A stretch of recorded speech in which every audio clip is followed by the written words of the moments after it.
Testou.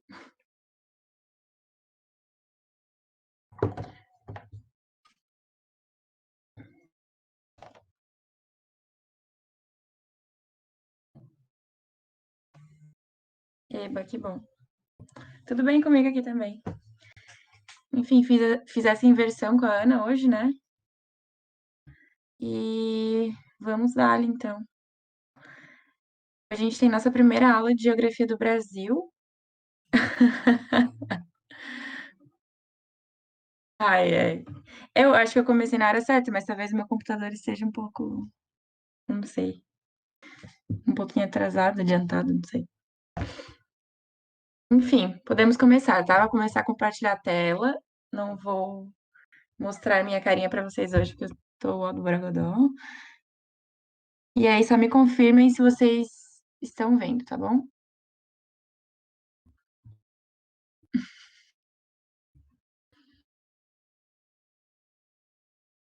Enxergam?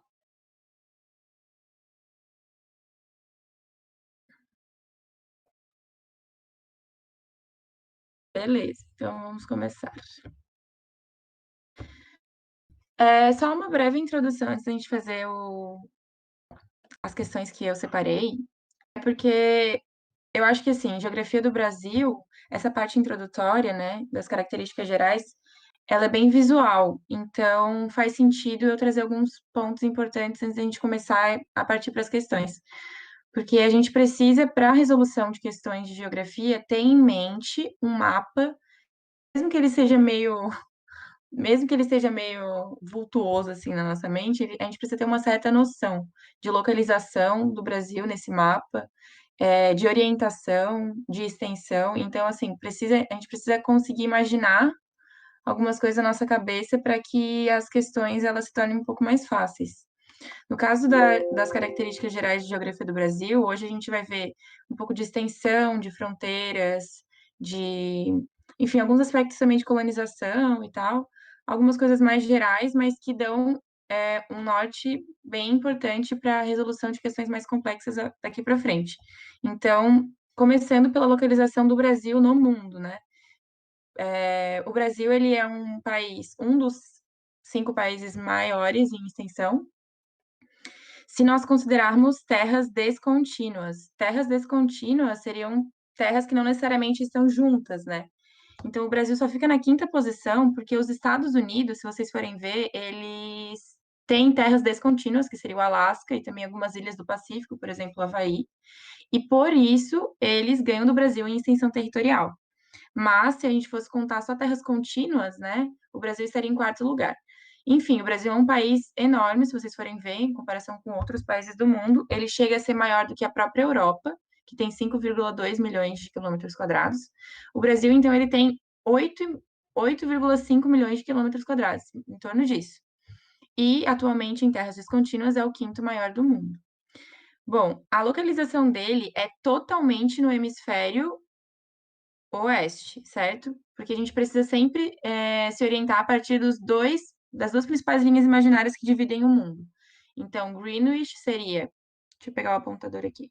Vocês conseguem enxergar o apontador? Vermelhinho?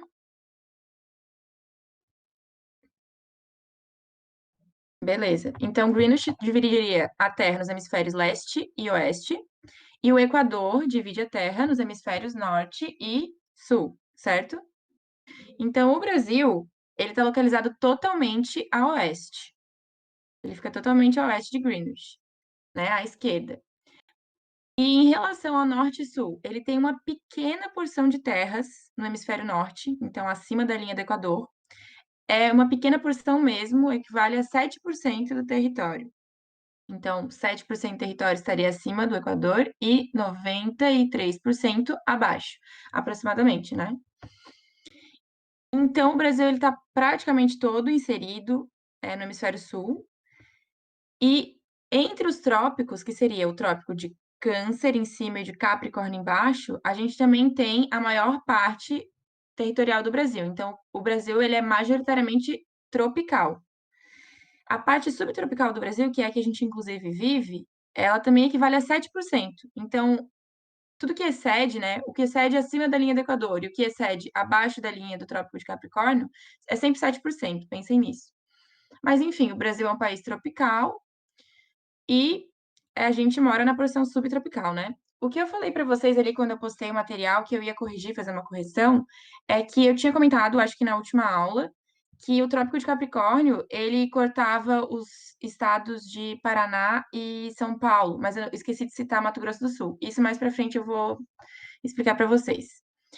Uma coisa muito importante sobre a orientação a orientação geográfica e a localização do Brasil no mundo é a gente saber de sinônimos de conceitos em geografia, porque normalmente as provas, quando vão cobrar a localização do Brasil no mapa mundi, no planisfério, né, elas não vão trazer as palavras simples da Rosa dos Ventos, né? Então, eles não vão trazer norte, sul, leste, oeste. Eles trazem os sinônimos. E por conta disso, é importante decorar esses sinônimos e ter conhecimento realmente, assim, conseguir traçar algumas estratégias para lembrar quais são os sinônimos de cada um desses pontos, né? De cada uma dessas coordenadas. Então, quando a gente está falando de hemisfério norte, né? Dois sinônimos que podem aparecer é setentrional e boreal. Falando de hemisfério sul, dois sinônimos que eles trazem em prova normalmente é meridional ou austral. Quando a gente está falando de hemisférios leste e oeste, alguns sinônimos. Para leste, oriental ou nascente. E para oeste, ocidental ou poente. Nenhum desses sinônimos é por acaso. Então, eu meio que vou tentar explicar cada um deles para que vocês consigam fazer consigam estabelecer uma lógica na cabeça e na hora da prova não se confundam. Porque é muito fácil de se confundir e normalmente as questões elas fazem pegadinha nesse sentido mesmo. Por exemplo, eles falam, a maior parte do Brasil localiza-se na porção setentrional. E daí a pessoa fica em dúvida se setentrional se refere a sul ou a norte e aí acaba errando, né? Então, no caso do hemisfério norte,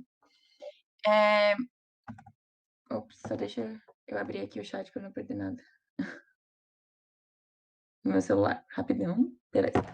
No caso do hemisfério norte, a palavra setentrional, ela se refere a uma constelação que é enxergada lá do norte, lá, somente no hemisfério norte, e serve para pessoas se localizar, né, geograficamente.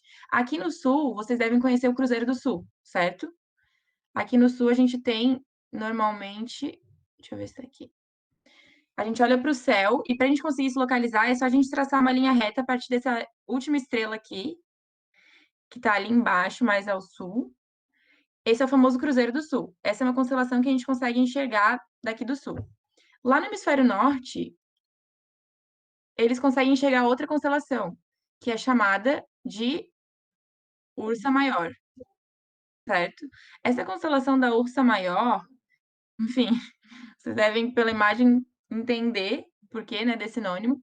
Ela também serve para orientação geográfica, e se a gente traça uma linha reta a partir do rabo da ursa até o horizonte, a gente consegue encontrar o ponto norte. Então, nessa constelação da Ursa Maior, existe um pedaço que eles chamam de grande carro, que são 7 estrelas principais. Então, tem essas, desde a ponta do rabo, vai seguindo. Daí tem um, dois, três, e tem um pequeno losango ali. Então, essas 7 estrelas são chamadas de grande carro, e essas 7 estrelas dão nome para setentrional. Olha só todo o rolê para chegar no sinônimo. Mas setentrional veriam daí. Então, lembrem que setentrional é uma parte da Ursa Maior, que é uma constelação que só se enxerga no hemisfério norte. Tanto que aqui da onde a gente mora, onde a gente vive, que é no sul, a gente não consegue enxergar essa constelação.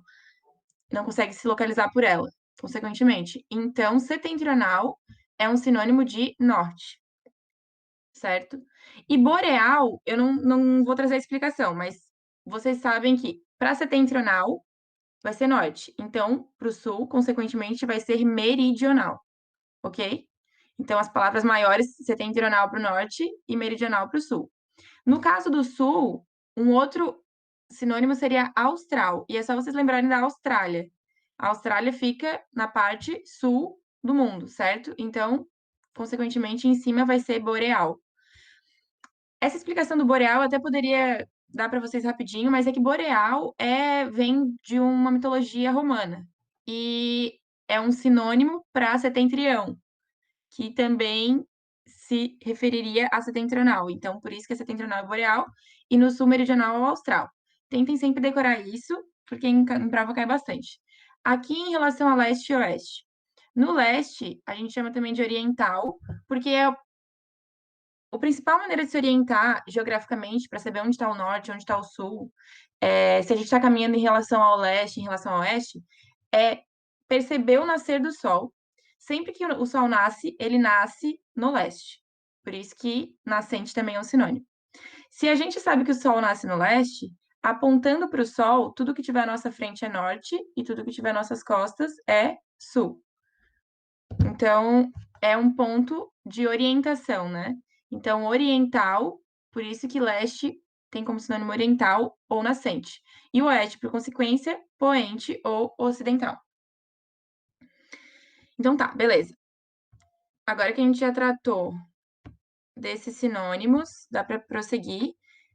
Enfim, isso é trazer nas aulas convencionais, né, alguns aspectos da colonização. O que é importante frisar aqui é só que a nossa colonização ela foi do tipo exploração, ou seja, os europeus quando chegaram aqui já existiam povos vivendo no Brasil, mas o Brasil ele não tinha a conformação que ele tem hoje, né? Com o passar do tempo, esses colonizadores eles foram expandindo as terras que eles dominavam e depois de muitos tratados, enfim, o Brasil chegou à extensão territorial que tem hoje. Mas a característica principal da nossa colonização é que ela era de exploração, ao contrário, por exemplo, dos Estados Unidos, que era de povoamento.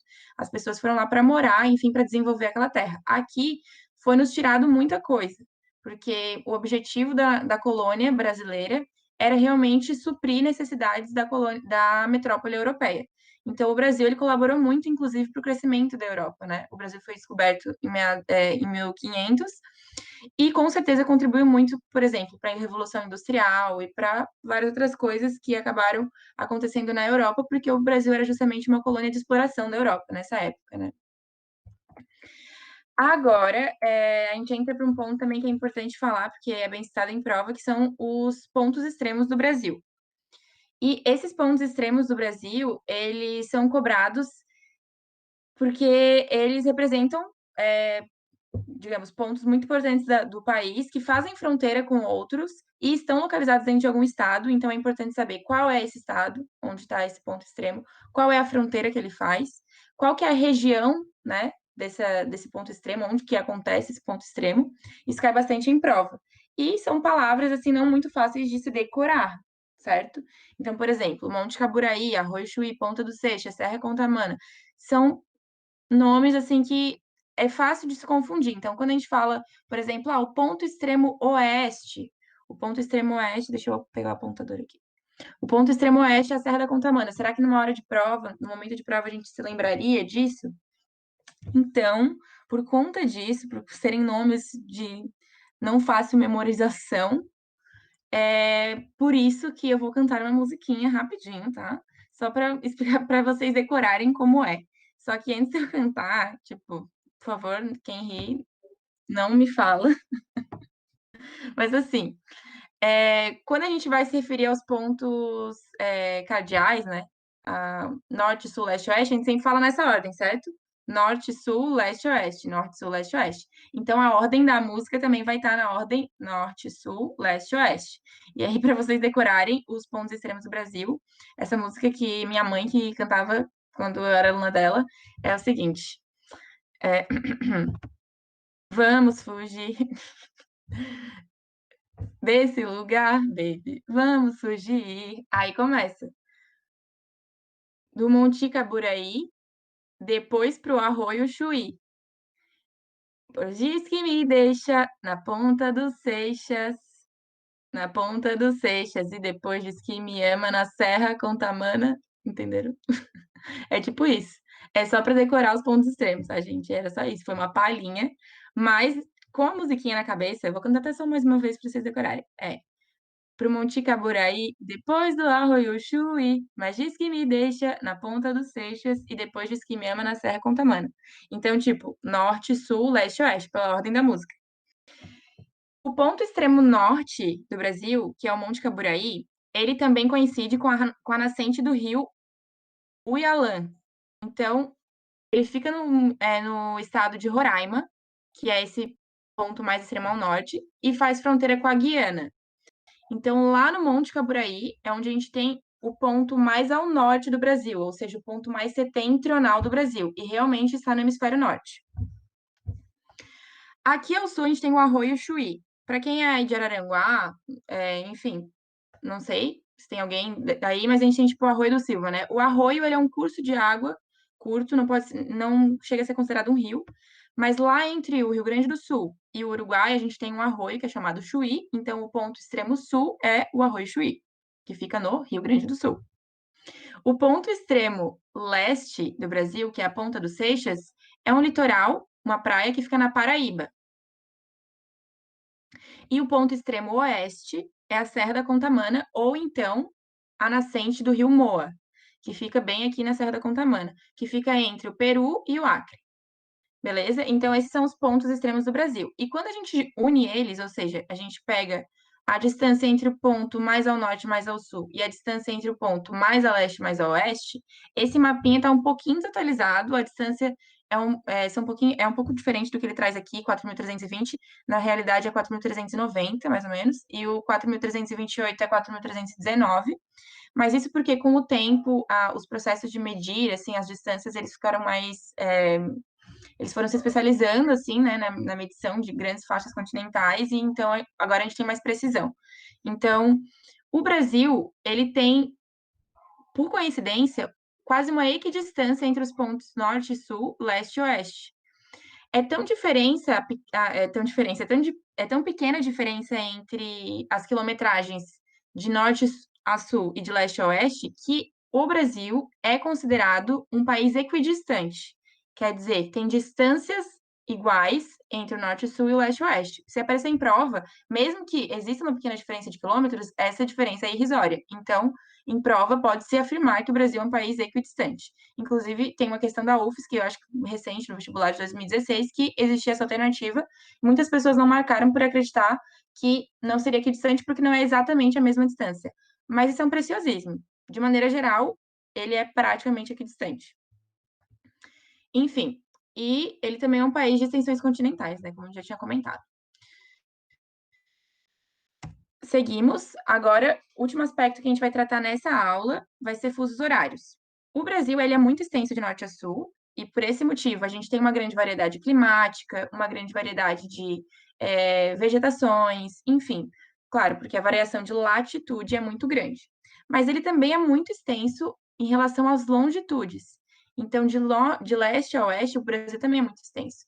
Qual que é a principal implicação disso? Como o Brasil é muito extenso de leste a oeste, vão existir partes do Brasil que estão recebendo uma iluminação mais cedo e partes do Brasil que ainda está à noite, digamos assim. Então, quando está amanhecendo lá no Amazonas e no Acre, normalmente ainda é noite. Então, a variação de iluminação no Brasil, ela é muito grande, porque nós somos um país que tem uma extensão longitudinal muito grande. Lembrando que longitude é sempre na horizontal. Por conta disso, houve um ajuste horário. Então, a gente faz uns fusos horários e ajusta os horários dentro do Brasil para que se respeite a hora do dia em relação à iluminação solar.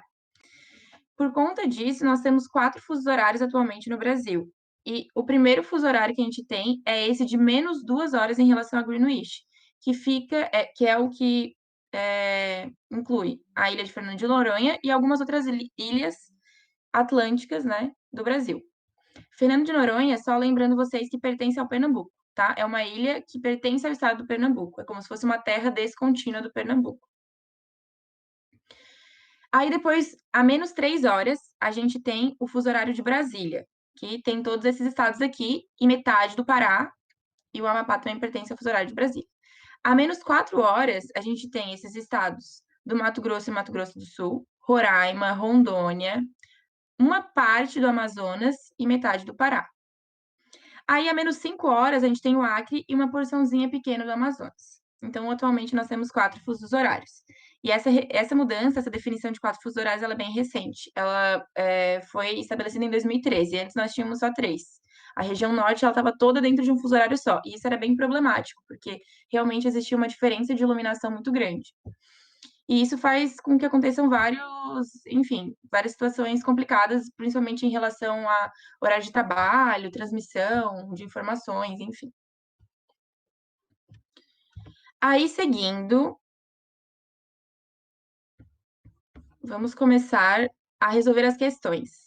Só antes eu quero mostrar para vocês o que eu tinha comentado sobre o Trópico de Capricórnio, que faz com que 7% das terras do Brasil fiquem abaixo, né, dos trópicos, fiquem na área subtropical. O Trópico de Capricórnio, ó, ele começa aqui, onde tá. Estão vendo esse círculo aqui? Eu acho que aqui não tem apontador. Então, vocês não vão conseguir ver onde está meu cursor, talvez. Mas o Trópico de Capricórnio, ele passa bem aqui, ó, no norte, sul de São Paulo e uma pontinha do Mato Grosso do Sul. Então, existe estados do Sudeste, do Sul e do Centro-Oeste na porção subtropical. Era isso que eu esqueci de falar na última aula. Não é só Sul e Sudeste que estão na porção subtropical. Também tem um pedacinho do Centro-Oeste, que é aquela parte ali do Mato Grosso do Sul. Tá? E aqui seria uma divisão política do Brasil, né? De todos os 27 estados do Brasil, 26 estados e um Distrito Federal, no caso, né? Que é Brasília. Enfim, aí também aparecem alguns países de fronteira. Esse mapa ele é bem interessante. Mas vamos pular para as questões. Vamos começar por essa daqui da PUC.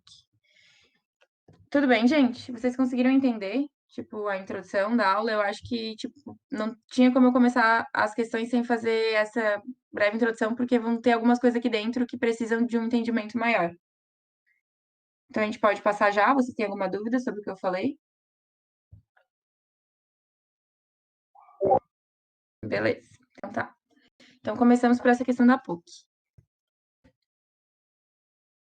Leia com atenção. Todo espaço regional é fruto de uma história geológica, geomorfológica, pedológica e hidrológica, modificado por sucessivas formas de atividades antrópicas, às vezes bastante perturbadoras. Beleza, vamos traduzir isso aqui que ele falou. Todo espaço regional é fruto de uma história geológica, ou seja, da conformação do solo, né, das rochas, geomorfológica, que é a conformação do espaço em relação aos desenhos mesmo, às cadeias aos planaltos, às planícies, enfim, ao relevo. Pedológica, que é o solo enquanto matéria mesmo, orgânica e inorgânica, e hidrológica, que seriam as bacias hidrográficas, os litorais, enfim, os lagos, rios. E tudo isso é modificado de sucessivas formas pelas atividades antrópicas, que seriam as atividades do homem, às vezes bastante perturbadoras. Esse pequeno texto do Aziz Absaber, que é um geólogo, um geógrafo bem importante, ele fala um pouco sobre características naturais e antropológicas, né, dos espaços. Enfim, segundo o autor, vários são os processos que formam o espaço regional. A partir do que ele diz, pode-se perceber nas realidades regionais que, em uma região tropical, as ações humanas, juntamente com os fenômenos geológicos, são os principais elementos na constituição do perfil da região. Então, essa alternativa está incorreta, porque numa região tropical, por exemplo, no Brasil, os principais elementos na constituição de uma região seriam elementos também referentes muito a clima e à vegetação, porque pela grande variação latitudinal e por características da região tropical, tanto a vegetação quanto o clima ele vai ter características bem específicas. Então, eu acho que deveria se incluir, né, esses outros aspectos, e também porque as ações humanas elas não são tão relevantes na área tropical quanto em outras partes, porque realmente a região tropical ela tem uma característica muito forte em relação à vegetação, em relação à umidade, em relação ao clima, por ser tropical. Então, a A não está correta. A B diz que ações humanas, como a urbanização e a modificação dos cursos dos rios, por exemplo, somente são importantes na forma de uma região se forem perturbadoras. Bom, não, essas palavras elas sempre fazem com que a gente fique atento, né? Somente já nega a alternativa. Porque não necessariamente elas precisam ser perturbadoras para que elas sejam consideradas importantes numa região, né? Por exemplo, modificação do curso dos rios, ações humanas como urbanização, mesmo quando não são perturbadoras, elas são importantes na conformação de uma região. Então, C. Por serem perturbadoras, especialmente quando mal planejadas, as ações humanas ou antrópicas terminam dando o tom principal das características de uma região. Não tem como afirmar isso, né? O tom principal das características de uma região é justamente essa mescla do que é antrópico com o que é natural, que está bem contemplado pela próxima alternativa, que é a correta, alternativa D, que diz o seguinte: Uma região condensa em suas características a complexidade tanto dos fenômenos naturais como da produção social do espaço. Então, são os dois, fenômenos naturais e a produção social do espaço, que seria as atividades antrópicas, atividades produzidas pelo homem. Urbanização, asfaltamento, enfim, coisas que não são naturais, né? E a E estaria errado porque diz que a história dos processos naturais, embora marcada pelos tempos longos da natureza, tem menor importância na determinação dos quadros regionais.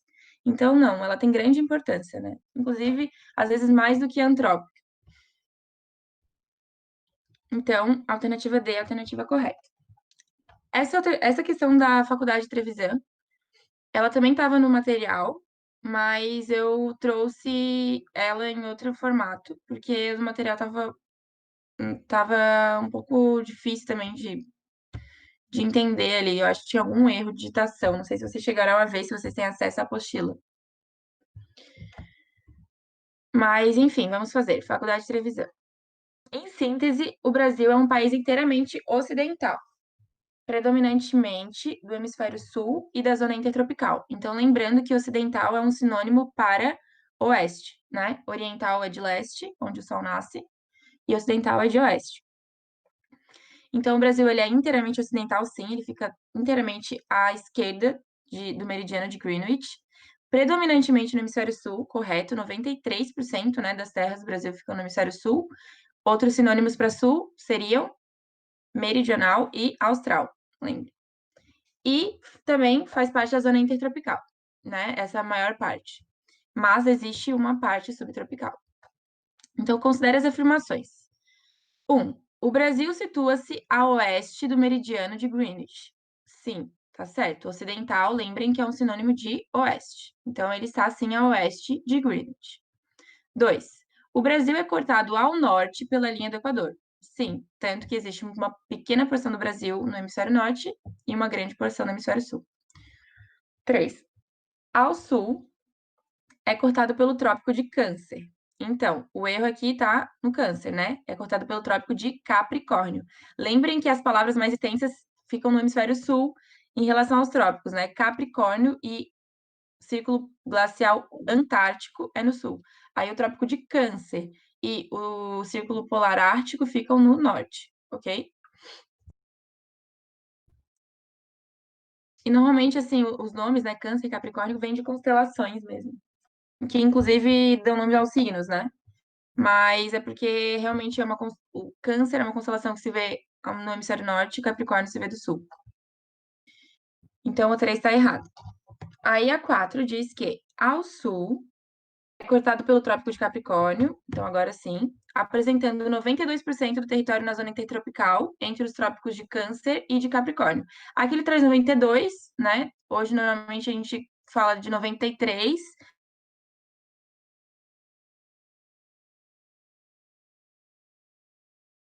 Mas isso é um detalhe muito pequeno.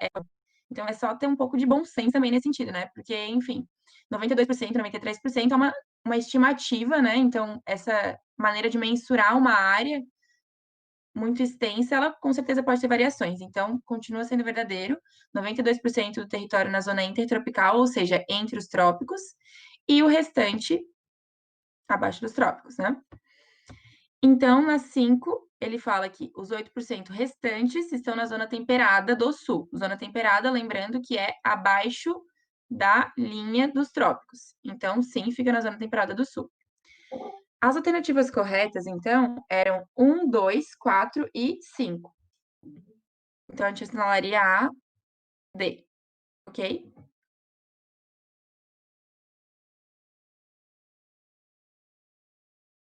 Tá. Qualquer coisa, vocês mandam mensagem aqui, tá? Tô de olho. Agora, para questões do Enem. Primeiro, a localização do Brasil, banhado pelo Oceano Atlântico, começando por essa daqui da esquerda, tá, gente? A localização do Brasil, banhado pelo Oceano Atlântico, cujo relevo submarino é diferente do Oceano Pacífico, afasta a possibilidade de ocorrência de tsunamis, ondas gigantes, no país, como que atingiu a costa nordeste do Japão na madrugada de hoje, horário de Brasília. A principal característica do Brasil que diminui a possibilidade de tsunamis é, então, Vamos alternativa por alternativa. Seria a estabilidade climática preponderante? Então, não. Os tsunamis, né, como um fenômeno grande, assim, eles independem da variação climática, digamos assim, de um local. Eles têm mais a ver com a profundidade da Terra do que com o que acontece na atmosfera. Então, a estabilidade climática, o clima em si, ele não interfere nos eventos de tsunamis, né, que seriam as grandes ondas que vêm do oceano em direção à costa, em direção ao continente, e causam muitos estragos, né?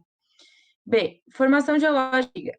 Também não. Até pode ter uma coisa a ver ou outra, porque realmente tsunami tem a ver com tectonismo, e eu já explico por quê. E regiões de geologismo antigo, como no caso do Brasil, né, que realmente é uma região de formação geológica antiga, normalmente fica mais afastado de zonas tectônicas. Mas essa não é a explicação para se diminuir a possibilidade de tsunami. Pode sim acontecer tsunami numa área de formação geológica antiga. Também não seria a ausência de massa de ar litorânea, porque, como eu falei, o que acontece fora, né, o que acontece na atmosfera não são os fatores principais que interferem na ocorrência ou não de um tsunami. A D seria a correta, que seria o afastamento das zonas tectônicas. Tsunamis tem tudo a ver com tectonismo. Tectonismo é o movimento das placas tectônicas, então das placas, né, que formam a crosta terrestre. E nessas zonas de choque tectônico, normalmente acontece por exemplo, se essas zonas de tectonismo estiverem numa área continental, pode ser que aconteça vulcanismo. Pode ser que aconteça terremoto. Se elas acontecem numa plataforma marítima, numa plataforma oceânica, o que acontece nessa região onde, por exemplo, aconteceu um terremoto oceânico? Ela produz uma grande energia que vai fazer com que se formem ondas que se aglomeram, formam uma grande onda e eventualmente atingem uma porção continental. Então, o tectonismo oceânico ele faz com que surjam eventos de tsunami. E o Brasil, nesse caso, está afastado de zonas tectônicas. Ele está localizado bem no centro de uma placa tectônica, que seria a placa sul-americana. Nessa imagem, não está mostrando o Brasil, né, enquanto país, está mostrando só o continente sul-americano aqui. Mas o Brasil ele fica bem bem a leste, desculpa, do continente sul-americano. Então, no continente americano e nessa porção sul, o Brasil ele fica bem a leste. Tanto que ele é banhado apenas pelo Oceano Atlântico, né? Que é esse que fica entre a África e a América.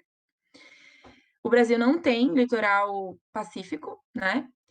E ele fica bem no centro dessa placa sul-americana. Então, os eventos de tectonismo, eles não chegam até o Brasil. E se a gente for ver, existe uma divergência entre as placas sul-americana e a placa africana. Então, elas não se chocam muito, elas se afastam. Tanto que o Brasil se afasta da África a cada ano mais ou menos uns 3 centímetros. Então, o Brasil ele tem esse privilégio, digamos assim, de não sofrer com muitos eventos de tectonismo, vulcanismo e nem de tsunamis, porque ele está localizado no centro da placa sul-americana. Já ali, ó, na região da América do Sul, que fica o Chile, que é bem entre a placa de Nazca e a placa sul-americana, realmente tem um movimento de convergência, que é quando as placas se chocam, né? Elas se batem uma contra a outra, não se afastam, seria o oposto de estarem se afastando, elas estão se chocando. E realmente ali, às vezes, acontecem terremotos, que chegam a ser sentidos aqui mais no sul do Brasil, porque a aproximação do sul do Brasil com a região ali da placa de Nazca, ela é realmente mais próxima. Mas outras regiões do Brasil ficam realmente bem no centro da placa, então não teria tanta interferência. E aí, por último, ele dizia que podia ser elevação altimétrica do território, também não, né? Porque o relevo, enfim, as altitudes não interferem também nos eventos tectônicos e, consequentemente, não interferiria em tsunamis, terremotos e vulcanismo. Então, a resposta para essa questão do Enem seria afastamento das zonas tectônicas. Agora, a próxima questão do Enem. Fala o seguinte: uma característica do território brasileiro bastante relevante é sua grande extensão longitudinal. Lembrando que longitudinal se refere ao meridiano de Greenwich e não aos paralelos, às linhas que agora eu estou esquecendo o nome. São meridianos, meridianos. Então, sempre na vertical. Essas linhas da vertical, elas apontam a distância entre um ponto e Greenwich. Então, quanto mais ao leste de Greenwich, quanto mais à direita, mais ao leste está. Quanto mais à esquerda, mais a oeste está. Então, extensão longitudinal é o quão grande um país, enfim, um território é de leste a oeste. Do extremo leste, que a gente tinha comentado que era ó, a ponta do Seixas, na Paraíba, até o extremo oeste, que fica na nascente do Rio Moa, e lá na música, lembra que a nascente do Rio Moa fica na Serra da Contamana, que é no Acre, a uma distância de 4.319 quilômetros. Uma característica socioespacial do Brasil resultante do fator acima apresentado é, então ele está se referindo à grande distância do Brasil no sentido longitudinal, então é no sentido de leste a oeste. O que que isso no que se apresenta isso? Essa grande distância interfere em qual dessas alternativas? A. Seria na presença de domínios naturais diversificados? Então, não, porque os domínios naturais, eles vão ficar tão mais diversificados quando a gente se afasta em relação ao Equador. Então, com a variação de latitude, a gente teria uma variação dos domínios naturais, porque muda a quantidade de iluminação solar, consequentemente muda o clima, muda a vegetação. Então, os domínios naturais, eles variam num sentido latitudinal. Agora, será que poderia ser elevada variação climática? Novamente, entraria numa concepção de latitudinal. A variação climática, ela também está mais ligada a uma extensão latitudinal, ou seja, de norte a sul, do que de leste a oeste. Então, a variação climática de um ponto que está na mesma altura em relação ao Equador, então, digamos assim, na mesma latitude, porém, digamos, é muito extenso de leste a oeste, não vai haver muita variação climática, porque ele está à mesma distância do Equador, entendem? Então, a variação climática também não é um fator que realmente sofre muita variação por causa da extensão longitudinal. C. Seria a facilidade para o deslocamento rodoviário? Também não. Acho que isso não tem nada a ver. Não sei nem como explicar. E D. Existência de vários fusos horários? Sim, novamente a D é a correta. Porque eu acho que tá tendo uma enxurrada de D correta nesse aqui, né? Mas sim, é a existência de vários fusos horários, porque é aquela história, né? Como a Terra gira de oeste para leste e alguns pontos no leste recebem iluminação primeiro do que outros pontos a oeste, os fusos horários eles servem para meio que organizar as horas nesses pontos que têm variação de luz do dia. Então, a existência de vários fusos horários realmente é um fator que é característico de países com grande extensão longitudinal, como no caso do Brasil. Vão ter mais de um fuso horário um país que tiver uma grande extensão longitudinal, ou seja, uma grande extensão de leste a oeste. E acentuada unidade topográfica. A topografia, que se refere ao relevo, também não tem a ver com extensão longitudinal, né? Não são fatores que se relacionam. Então, aqui seria a existência de vários fusos horários. Agora a gente passa para essa questão da UFES, que ela é bem antiga, de 1998, mas ela é interessante, porque ela também traz todos os países que fazem fronteira com o Brasil. E ela traz esse mapa político, né, da América do Sul.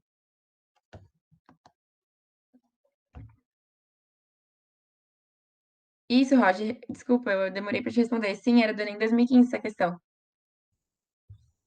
Tu fez o Enem 2015? Jesus,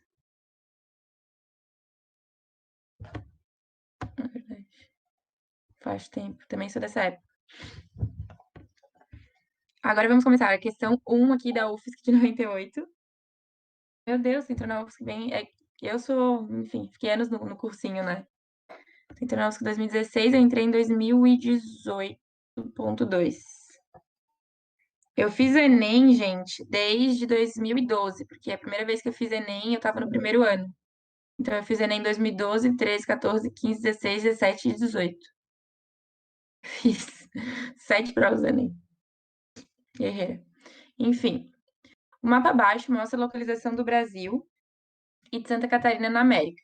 Identifique as proposições que estiverem de acordo com ele. Então, tá, o Brasil aqui é o número 13. Santa Catarina também foi identificado, né?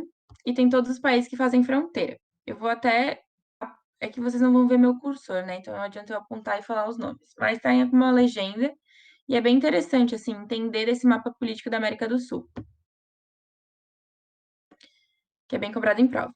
Então, a 01 diz o seguinte: o Brasil é atravessado por dois paralelos importantes. Lembrando que paralelos são linhas horizontais, né? E distantes do Equador. Então, o Brasil ele é atravessado por dois paralelos importantes, o do Equador e o de Trópico de Capricórnio.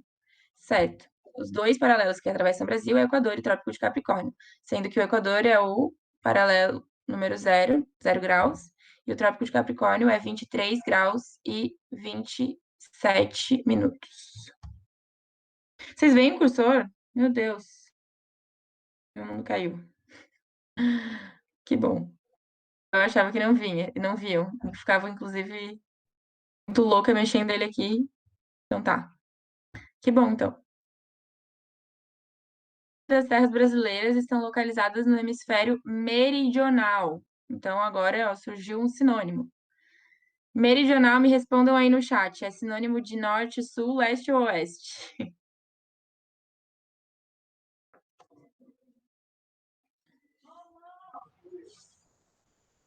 Esperando. Não tem problema se errar, gente.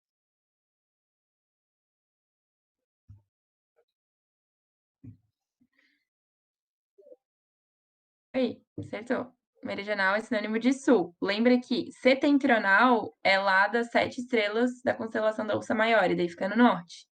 E meridional fica no sul. Outro sinônimo para sul poderia ser austral, e ao norte seria boreal, beleza? Então, a maior parte das terras brasileiras estão localizadas no hemisfério meridional? Sim, no hemisfério sul. Só 7% no hemisfério setentrional, ou boreal ou norte, beleza? 4. Ao considerarmos os principais paralelos, nosso país possui um clima predominantemente tropical. Sim, porque fica entre os trópicos, né? Fica acima do Trópico de Capricórnio. Então, sim, ele é predominantemente tropical. Só 7% fica abaixo do Trópico de Capricórnio. E nós estamos incluídos nesse 7%. 8. Santa Catarina e o Rio Grande do Sul são os dois únicos estados situados inteiramente em área subtropical. Está correto, porque o Paraná ele tem uma pequena parte que fica acima do Trópico de Capricórnio. Lembra que eu mostrei para vocês ali no início da aula a linha que cortava os estados de Paraná, São Paulo e Mato Grosso do Sul? Como ele corta o Paraná, tem um pedacinho do Paraná que fica acima do Trópico de Capricórnio, ou seja, é uma parte tropical do Paraná. O que está abaixo é subtropical. Então, os únicos dois estados que estão inteiramente abaixo do Trópico de Capricórnio são justamente Santa Catarina e Rio Grande do Sul. Então, a região sul ela não está inteiramente subtropical. Ela tem uma pequeníssima porção que fica acima do Trópico de Capricórnio.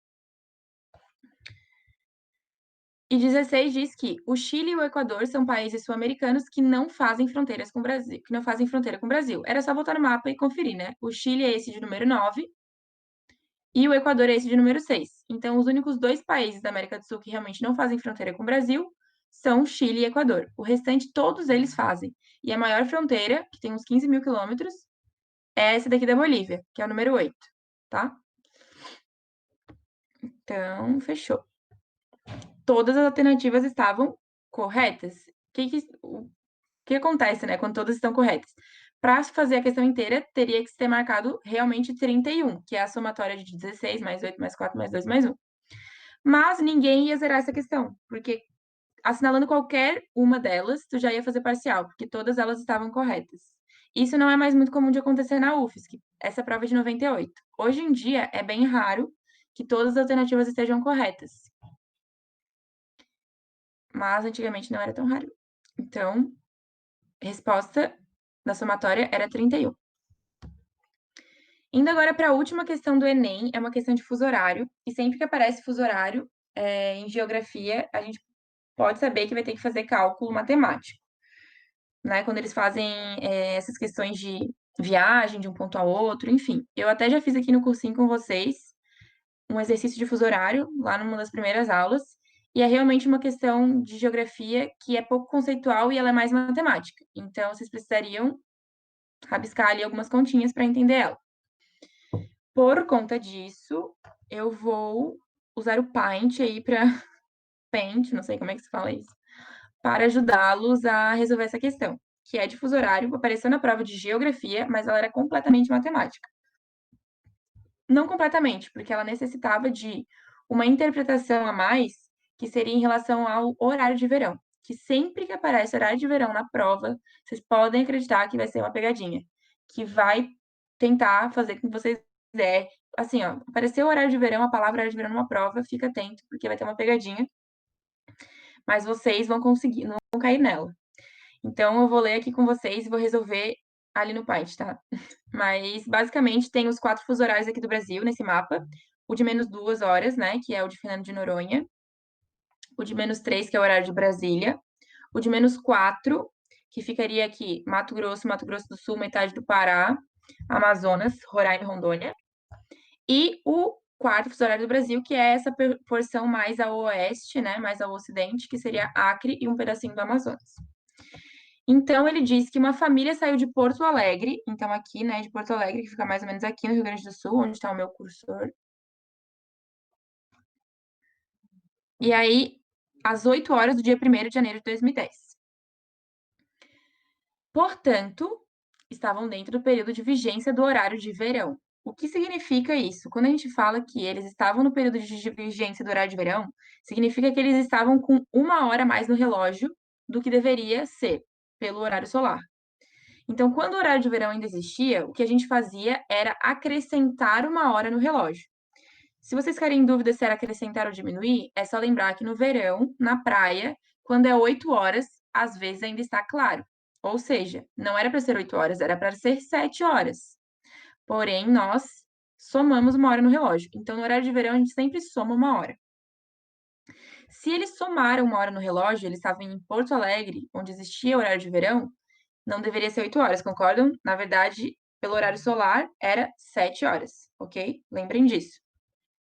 E eles foram de carro, então, com destino a Belém do Pará, que fica aqui. Então, olha só a distância, né, entre Porto Alegre e Belém do Pará. Apesar dessa distância, a viagem ela vai ser feita de automóvel e terá duração de 56 horas. Nada mais justo, porque realmente de carro do Rio Grande do Sul até o Pará vai demorar muito tempo, né? Então, qual é o dia e a hora de chegada dessa família à capital paraense? Beleza, eles saíram de Porto Alegre às 8 da manhã do dia 1º de janeiro e a viagem durou 56 horas. Que dia e que horas eles vão chegar no Pará? Então, vocês estão enxergando? Vou fazer uma sessão nostalgia aqui com o Paint 98, sei lá, um ano desse Paint aqui, mas é o único que eu encontrei online. Enfim, ó, vamos lá. 56 horas, o que que eu faria, né? Eu transformaria isso em dias. Eu sei que 24 horas são um dia e que 48 horas são 2 dias, certo? Como 48 horas vão ser 2 dias e tá próximo do número 56, oh, meu Jesus, desculpa, tá, galera? Como 48 horas são 2 dias, eu vou fazer o seguinte: eu vou transformar o 48 em 2 dias, e a diferença de 48 até 56 vão ser as horas a mais. Então, eu sei que eles ficaram 2 dias viajando já, né? Porque 56 horas é mais que 48. E 56 menos 48 dá 8 horas, né? Então, de 48 até 56 horas, eles andaram de carro ainda mais 8 horas. Então, 48 horas, que é o equivalente a 2 dias, mais 8 horas, dá o total de horas que eles viajaram, que foram 56 horas. Ok? Correto? Concordam comigo? Esse é o raciocínio que eu estabeleceria. Então, tá. Se é 2 dias mais 8 horas, e eles saíram no dia 1º de janeiro, então, 1º de janeiro mais 2 dias, eles vão chegar no dia 6, certo? Concordam? Então, é o dia 1 mais 24 horas, dia 2 mais 24 horas, dia 3. Então, eles chegaram no dia 3 mais 8 horas. Então, era dia 3 de janeiro. Entenderam, né, o que eu fiz?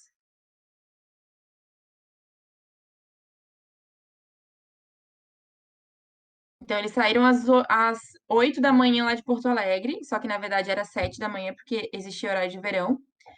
E eles passaram para chegar até Belém, 24 horas, mais 24 horas, então já era dia 3 do 1 às 7 da manhã. E eles ainda andaram mais 8 horas. Então, eles completaram 48 horas quando eles estavam às 7 da manhã dentro do carro. Daí andaram mais 8 horas.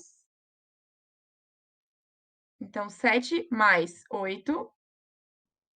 Deixa eu abrir aqui. Vai somar 15. Então, eles chegaram às 15 horas do dia 3 de janeiro. Meu Deus. Eles chegaram às 15 horas do dia 3 de janeiro. Por que que tinha uma pegadinha lá? Porque tem pessoas que somam essas 8 horas que sobraram, né, da viagem, com 8 horas da manhã, que é o horário que eles saíram de Porto Alegre. Porém, meu Deus, cadê meu material? Tá aqui. Porém, lá em Porto Alegre era horário de verão. E aqui no Pará não existe horário de verão. Então vocês deveriam saber que quando eles saíram de Porto Alegre, era 8 horas, porque lá no sul do Brasil, aqui no sul do Brasil, se tem horário de verão. Mas no Pará não tem. Então lá eles estavam respeitando o horário solar. Quais são os estados que têm horário de verão? Como é que eu ia saber que o Pará não tem horário de verão, né? Porque se ele tivesse, ele também teria acrescentado uma hora a mais. E ele teria chegado, então, no dia 3 de janeiro, às 16. Mas chegou às 15 horas, porque no Pará não tem horário de verão, no Amazonas não tem horário de verão, Mato Grosso não tem horário de verão, todo o norte do Brasil e o Nordeste não tem horário de verão. Por quê? Porque eles recebem uma quantidade de iluminação solar intensa durante o ano inteiro. Aqui no sul do Brasil, no Sudeste, em alguns outros estados, a gente tem uma variação da incidência solar. E justamente no verão, essa variação da incidência solar, ela é bem positiva, porque nós temos muito mais horas com sol do que sem sol. E por conta disso, os governos pensavam em aproveitar essas horas a mais de iluminação solar para economizar energia elétrica. Então, essa é uma característica, horário de verão, de países que estão mais ao sul do Brasil, sul-sudeste. Justamente porque durante o verão a gente pode economizar energia a partir da maior incidência de radiação solar, o que não acontece no norte e no nordeste do Brasil, porque lá eles têm uma incidência solar constante o ano inteiro. Os estados que têm horário de verão, então, seriam todos os estados da região sul, todos da região sudeste, que mais para frente a gente já vai entender quais são, né? Mas já vou adiantando que é Minas Gerais, São Paulo, Rio de Janeiro e Espírito Santo, e o Centro-Oeste, que seria Goiânia, Brasília, Goiânia não, desculpa, Goiás, Brasília, Mato Grosso e Mato Grosso do Sul. Então, Centro-Oeste, Sudeste e Sul tem horário de verão, o restante não tem. Por isso que a alternativa correta seria 3 de janeiro, às 15 horas. Entenderam? Eu acho que meu pai ficou assim, uma coisa bizarra. Não tem mais horário de verão no Brasil. O Gabriel perguntou se tem, não tem mais. Foi o Bolsonaro que extinguiu, né? Então a gente não tem. Esse último verão a gente já não teve e não teremos. Não acho que não tem previsão de retorno. Beleza, gente. Então era isso por hoje. Finalizando bem cravado, 8 horas. É verdade, um abuso isso mesmo. Saudade do horário de verão. 8 horas na praia ainda. Nunca mais, gente. Quer dizer, quem sabe, né? Mudando de governo, ó, fica a dica. Gente, beijos, boa noite. Fiquem bem e até mais. Qualquer dúvida podem falar comigo, tá bom? Desculpa aí meu paint todo errado. Beijos.